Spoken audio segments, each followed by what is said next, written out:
To born as poor is a natural process, but to die as a poor is a crime. જન્મીએ ને ત્યારે આપણા હાથ સાવ ખાલી હોય,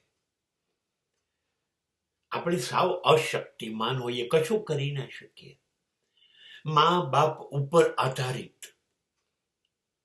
એ લોકો ખસી જાય તો આપણે તો દુનિયામાં બિલકુલ છીએ જ નહીં, આપણું અસ્તિત્વ ગાયબ થઈ જાય. અને ત્યારે એટલે આપણે ગરીબ જ હોઈએ. નથી મારી પાસે આવક, નથી મારી પાસે કોઈ કમાણી, નથી મિલકત, સંપત્તિ નથી, તો હું ગરીબ જ હોઉં જ્યારે જન્મ લઉં ત્યારે. પણ એ સામાન્ય છે ને, બધા જ ગરીબ તરીકે જન્મે. પણ સવાલ ત્યાં પેદા થાય છે કે પછી, ત્યાર પછી પૈસા કમાવા માટે કોઈ પ્રયત્ન ન કરવા, આર્થિક સ્થિરતા, આર્થિક સમૃદ્ધિ, તમારો વિકાસ આ કરવા માટે પૈસા ટકામાં કોઈ પ્રયત્ન જ ન કરવો, એ ગુનો છે. ગરીબીમાં શું કામ સડ્યા કરવાનું? ગરીબીમાં શું કામ મરવાનું? શા માટે દરેક ઈચ્છાઓનું મારે વારંવાર ખૂન કરવાનું અને લાચારીથી જોયા કરવાનું? આ મારાથી, આ મારી ઈચ્છા પૂરી નહીં થાય. કેમ?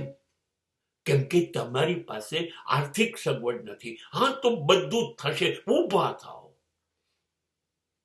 આર્થિક કમાણી તરફ જાઓ અને તમારી મહેનત, તમારી આવડત તમે પૂરેપૂરી રોકી દો.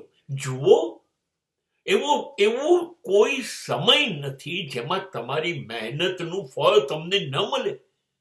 મળશે જ. સતત લાગેલા રહેશો તો સફળતા આર્થિક મળવાની છે. અને પછી મગજ આપ્યું છે, બુદ્ધિ આપી છે ઈશ્વરે, એનો ઉપયોગ કરતા જાઓ. આર્થિક સ્થિરતા પણ બનશે, આર્થિક વૃદ્ધિ પણ બનશે. એમ કરતા કરતા અમીરીના રસ્તા ખુલશે અને ગરીબીના રસ્તા બંધ થશે. પણ તમે પ્રયત્ન જ નહીં કરો અમીરીના રસ્તા ઉપર ચાલવાનું, તો પછી શું કરશો?